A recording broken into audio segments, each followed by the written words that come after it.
Popullsia në vend ka vijuar të kuret më tej pas matjeve të censit 2024. Instat ka raportuar treguesin e ri të popullsisë. Popullsia e Shqipërisë më 1 janar 2025 ka apësuar një rënje me 1.2% krahasuar me 1 janarin e 2024. Rënja e popullsisë është rezultati dy komponentëve, si shtesës natyrore që për vitin 2024 ishte pozitive në lindje, ndërsa migracioni neto mbeti negativ me minus 28.836 persona. Raporti gjinor në lindje u rrit me 106.8 në vitin 2023 dhe në 107.8 në 2024. Për llogaritetet e Tiranës më 1 janar 2025 tregojnë se vetëm qarku i Tiranës shënoi një rritje të popullsisë. Uljet më të mëdha janë në qarqet Shkodër-Kukës. Pastaj Tiranë, Fier Elbasan ka peshën më të lartë në pjesën e popullsisë.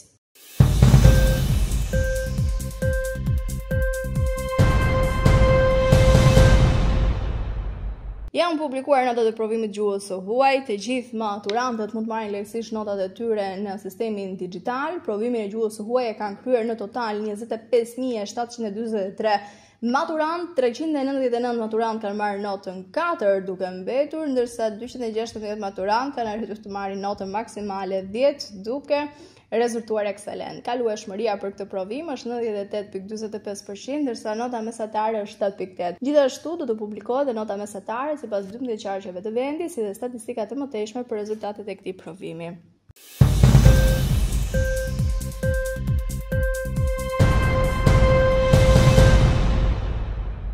Vendi ynë po plaket me ritme shumë të shpejta, ndërsa po përmirësohen statistikat diku në Tiranë, në qytete të tjera, mosha më mesatare është mbi 50 vjeç.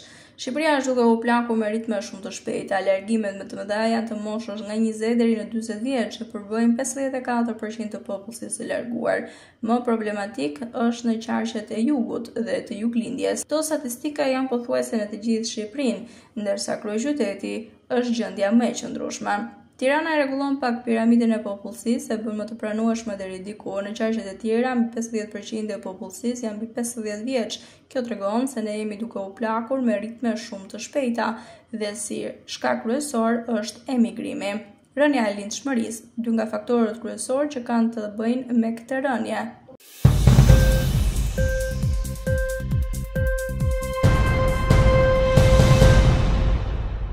Turizmi në Shqipëri ka vijuar të jetë një burim i rëndësishëm i të ardhurave dhe përgjatë 3 muajve të parë të vitit 2025, duke shënuar një tjetër rekord në krahasim me të njëjtën periudhë të viteve të mëparshme.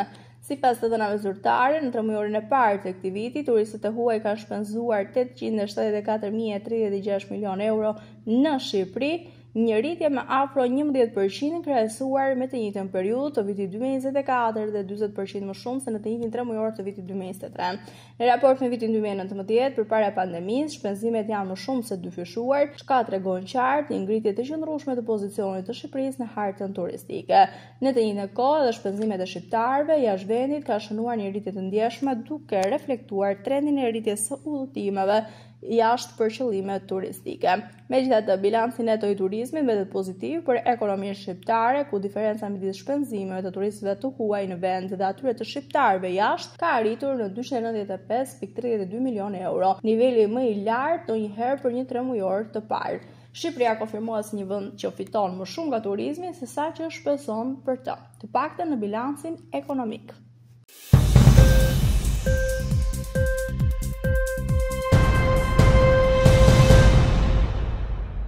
Tregu i punës në Shqipëri po përjeton dinamizëm të lartë përsa i takon pagave, kërkesës për punonjës në sektor si ndërtimi, tregtia, turizmi. Edhe këtë vit, ndër sektorët me ritmin më të lartë të rritjes së pagës kanë qenë dhe do të mbeten ndërtimi, tregtia, hotelet dhe restorantet. Krahasuar me 3 mujorin e parë të vitit 2024, paga në ndërtim ka arritur në 58.706 lekë, në 3 mujorin e parë 2024 sa arriti në 68.221 lekë, pra me një rritje prej 16.2%, ndërsa tashmë po vijon gjithnjë më shumë në rritje. Kjo vjen në një kohë kur të dy sektorët, si turizmi dhe ndërtimi, ka një kërkesë më të lartë për fuqi punëtore, të nxitur nga zgjerimi i sektorit të ndërtimit, rritja e aktivitetit turistik në vend. Megjithatë, pavarësisht të kërkesës në rritje, pagat në këtë sektor vijon të jenë tepër të ulta krahasuar me tregun ndërkombëtar.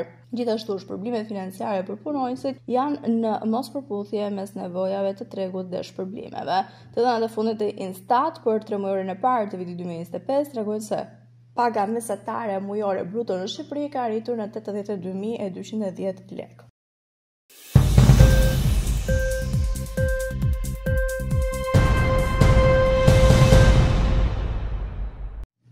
Trupat ruse duan të shkatrojnë Odesën si pjesën tjetër të qyteteve ukrainase dhe të arrijnë kufirin me Moldavinë dhe Rumaninë. Kjo u deklarua nga presidenti i Ukrainës Volodymyr Zelensky përgjatë samitit Ukrainë-Europë Juglëndore. Jemi këtu sot në qytetin e bukur të Odesës. Ky qytet i bukur është shënjestra për Rusinë. Rusia dëshiron ta shkatrojë atë siç ka bërë me qytetet e fshatra të panumërta në territore tashmë të pushtuara. Planet ushtarake ruse tregojnë për këtë rajon. Presidenti i Ukrainës Volodymyr Zelensky deklaroi se vendet e forta duhet të bashkohen rreth Ukrainës dhe të japin Putinit një ultimatum: ose Rusia ndalon luftën ose Ukraina merr të gjitha armët në mbështetjen e mundshme.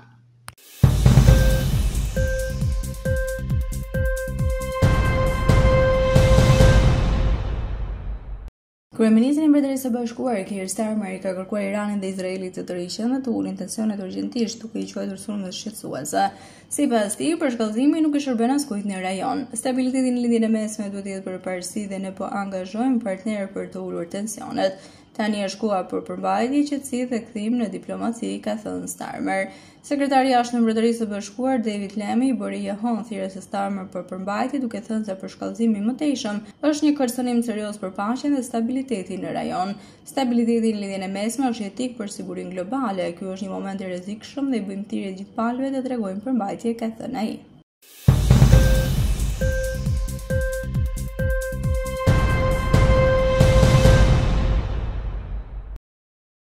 Zgjedhja një sëmundje që dikur konsiderohej pothuajse zhdukur në shumicën e vendeve të zhvilluara po përjetoi një rikthim shqetësues në Itali. Sipas shoqatës italiane të dermatologjisë, raportet e raportuara të zgjedhjes janë rritur me 750% përgjatë periudhës 2020-2023.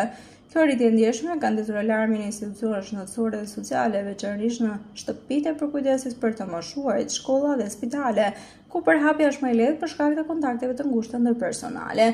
Një studim i botuar në revistën shkencore Sëmundjet infektive të varfërisë përshkruan situatën si një kërcënim në zhvillim për shëndetin publik. Po ashtu, një tjetër kërkim i publikuar në revistën Infeksionet seksualisht të transmetueshme konfirmon rritjen eksponenciale të rasteve në qytetet si Bologna. Zgjedhja shkaktohet nga një merimak mikroskopike, Sarcoptes scabiei, që depërton lëkurën e njeriut dhe shkakton kruarje intensive sidomos përgjatë natës.